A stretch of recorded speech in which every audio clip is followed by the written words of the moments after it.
ഡോക്ടറെ ഒരു റിസൾട്ട് ഞാൻ അയച്ചിട്ടുണ്ട് വാട്സാപ്പിൽ, ഒന്ന് നോക്കുമോ? ഒരു ബ്ലഡ് റിസൾട്ടാണ്, സ്കാൻ റിസൾട്ടാണ്, ഒന്ന് നോക്കുമോ, എന്താണ് അസുഖം എന്ന് പറഞ്ഞ് എനിക്കൊരുപാട് റിസൾട്ടുകൾ വരാറുണ്ട്.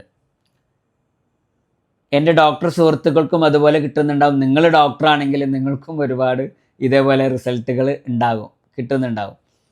ചിലപ്പോൾ നിങ്ങൾ തന്നെ അയച്ചു കൊടുക്കുന്നുണ്ടാവും, നിങ്ങൾക്കറിയുന്ന ഒരു ഡോക്ടർ സുഹൃത്തിനോ ഒരു ഡോക്ടർക്കോ. ഈ രോഗിനെ കാണാത്ത ഒരാൾക്ക് അയച്ചു കൊടുക്കും, അല്ലെങ്കിൽ ഹോസ്പിറ്റലുമായി ബന്ധപ്പെട്ട ഒരാൾക്ക് അയച്ചു കൊടുക്കും. നിങ്ങൾ ഇതൊന്ന് നിൻ്റെ ഡോക്ടറോട് ചോദിക്കുമെന്ന് പറഞ്ഞു. ഇവിടെ എന്താണെന്നറിയോ?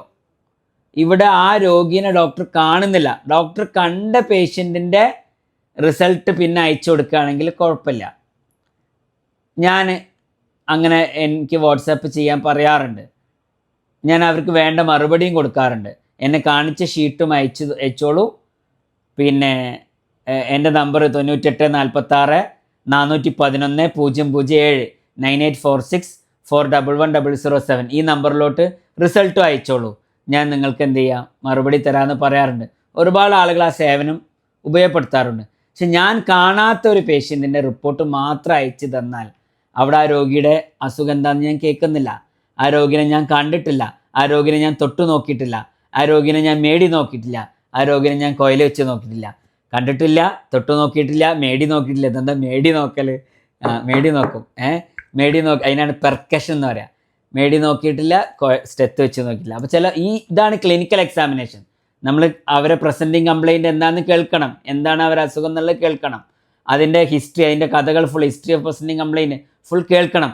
അത് കേട്ട് രോഗിനെ കണ്ടാലും പൾസൊക്കെ നോക്കി പാൽപ്പേറ്റ് ചെയ്ത് അത് കഴിഞ്ഞിട്ട് കോയിലൊക്കെ വെച്ച് നോക്കിയാൽ തന്നെ, പെർക്കസ് ചെയ്യേണ്ട കേസാണെങ്കിൽ പെർക്കസ് ചെയ്തിട്ട് നോക്കിയാൽ തന്നെ നമുക്കൊരു ക്ലിനിക്കൽ ഡയഗ്നോസിൽ എത്താൻ പറ്റും.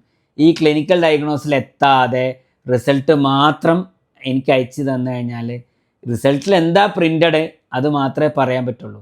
ചിലപ്പോൾ അവരെ രോഗം എന്താണെന്ന് പറയാൻ പറ്റില്ല.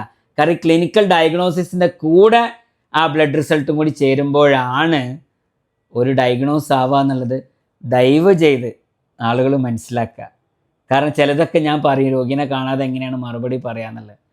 അതെന്താണ്, എൻ്റെ അടുത്ത് രോഗികൾ എത്താൻ വേണ്ടിയിട്ട്, എനിക്ക് പേഷ്യൻ്റ് കൂടുതൽ കിട്ടാൻ വേണ്ടിയിട്ട്, എനിക്ക് ഫീസ് കിട്ടാൻ വേണ്ടിയിട്ടല്ല.